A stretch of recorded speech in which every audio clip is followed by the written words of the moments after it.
Hello everyone, welcome back to MacWin. In today's video, we'll learn how to create a flyer using Photoshop.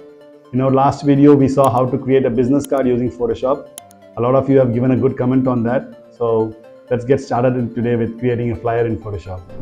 So open up Photoshop and create a new file. I'm going to design a document in A4 size. That's your standard flyer size. So take the option as the standard size measurements are there. You will be able to choose A4 inside the presets which is available, or you can give the size measurements as 8.5:11, and do not forget to take the resolution as 300 because that gives you a very good pixel quality when you're trying to print this document. So don't forget on that, and do take the color mode as well to CMYK because that gives you the exact pixel perfect color representation when you're printing this document. So we need to know the two different types of color formats available. We've got RGB, which is your web colors, and the CMYK, which is your print colors. So in print industry, we have like three main colors of inks which is being used.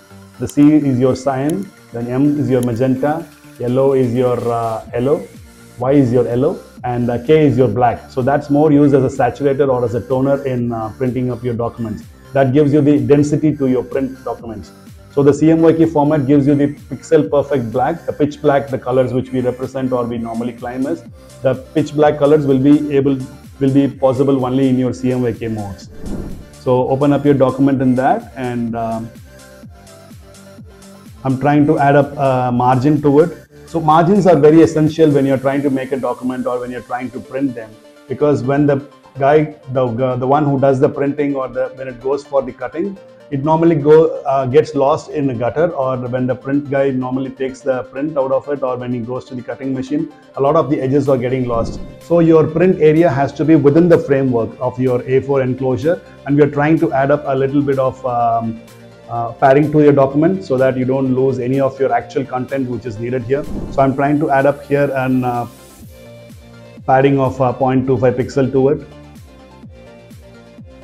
So as my document is in inches here, I'm trying to add up into inches, 0.60. So you can try it with your local print guy. He will be able to give you the actual measurements. He normally gives you a preferred size depending on his print machines, or he normally gives you a standard spec or a resolution which he needs a document in. So you can be comfortable there, and you'll be able to set your guidelines there, the grid lines for your margins. So now that I've set my margins now, I'm now just going to start up my actual content area. This is my canvas. So inside the canvas, I'm just trying to set my title here. For example, let's try making up a flyer for a marketing agency, say a digital marketing agency. So I'm trying to type in some text here with the name of the company, and I'm trying to make it as bold. And you can try playing around with the fonts. Fonts play a very vital role in your prints. That's the index of your flyer or your business card or whatever it is. So try playing with print ready fonts. Like there are two different types of fonts as well. So we have the web safe fonts which render very perfectly across all devices, and we've got print safe fonts, your common fonts like your Arial, Times New Roman. All these fonts are pixel perfect, or like these are like very much recommendable when you're trying to print them. So try using print ready fonts. So I'll be able to leave a link down below where you can see the list of print ready fonts as well.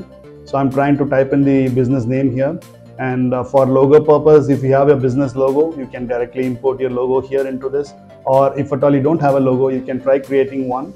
So there are a lot of tools available online, or we can create some icons or shapes from here.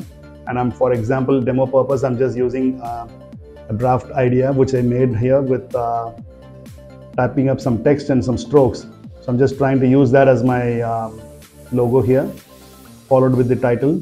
So try positioning them according to your screen size. Always try to place them below your gutter area, the cutting padding which you have given. So keep it below the padding so that you don't get the logo lost, because that's the vital information which is needed. I'm trying to place the text here, and to make the highlight on your company's name, I'm trying to make a pill shape here, like how we did it on our business card earlier.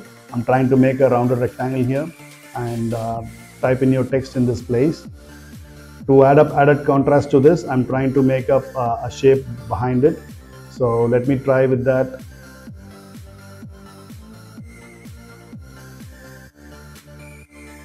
I'm trying to add up a circular shape here, and I'll fill it with your actual contents. And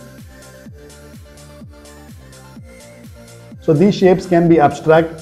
For demo, I'm using it as a circular shape. If at all your business is into another vertical, you want to try with a triangular shape or with another hexagonal shape or any shape of your choice, you can try experimenting them. I'm trying to use the corporate colors of whatever is there in the logo. If your logo is in blue or in yellow or whatever tones it is, you can try changing them according to your color needs. And here I'm trying to draw a half circle here and trying to fill it with a stroke and trying to inverse them so that I'll be able to color correct them or to change them in colors when I'm trying to actually print them. So now I'm trying to create the shape here, and I've just resized the shape, the stroke which I created now. I'm just trying to resize the shape so that it gives me a 3D look and feel to the object. That makes your the visual more impressive or makes it more outstanding rather than just having a stroke around it. I'm trying to make a 3D representational shape here. That's where I'm going to feature a very key important point of the flyer or the main USP of my business. So below that, let me list down my services. So you can try with your actual content whatever you want to feature in your card or in your flyer. Here for demo, I'm just trying to use some dummy contents. Let me try to use some lorem ipsum here. And always try to keep a font size of 12 pixels at least, because that's the one which is there very good for the readability of the eyes. Anything below 10 pixel will not be like very easily readable. So try to maintain at least a 12 pixel resolution to it so that it looks really nice on your eyes.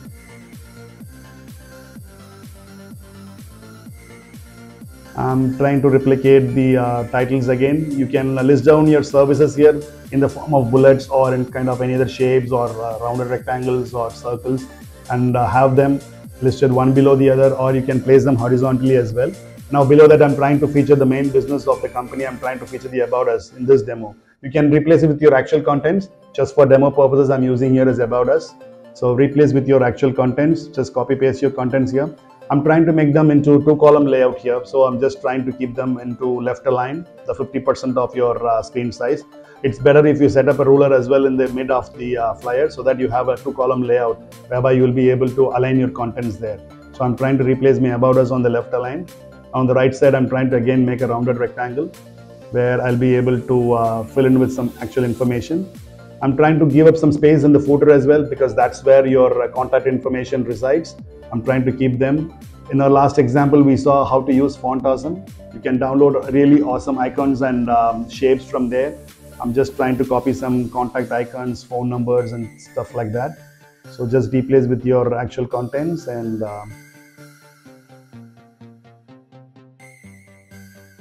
type in your contents, and you'll be able to get a lot of stock images. If at all you have your own portfolio or your business image, you can use them directly. As in our example, I'm trying to use some stock image for demo. So I'm trying to relate something to related to marketing agency or related to advertising. I'll try to take some stock and copy the image and just try to replace it in the top area where we tried to create that actual 3D picture. I'm trying to replace them. Now, if you note that I've just swapped the image now, because the image at the top and image at the bottom will look redundant. So I don't want that to happen. So I'm trying to replace or swap the positions of them. I'm trying to replace image is there at the top right. So I'm trying to keep it like symmetrical on the other side as well. So I'm trying to make the About Us image on the left now. And it's more of your own representation or your own ideas. You can try to replace them here. So to maintain the symmetry, I'm just trying to move them here as well and replace with your stock image and align the text. Always try to set your text to paragraph alignment so that looks really tidy on your prints. So do not leave them open. So keep them as tidy and make the resolution of this and make sure that everything is aligned in the space. And there you go. You have the document ready and it's ready to go live, or it's ready to go for printing. Save the document as a PDF as well as an EPS file. So that's the file extension normally your printer is comfortable in printing with. So export them in those file formats. Do not forget to save them in 300 pixel resolution and make sure you give the color codes as well to the printer guy so that he'll be able to do the color corrections and everything. So that's been it. So I hope you guys really liked the video. If you really like videos like this, Do subscribe to the channel and do watch out, stay tuned for more videos like this. Thank you for watching.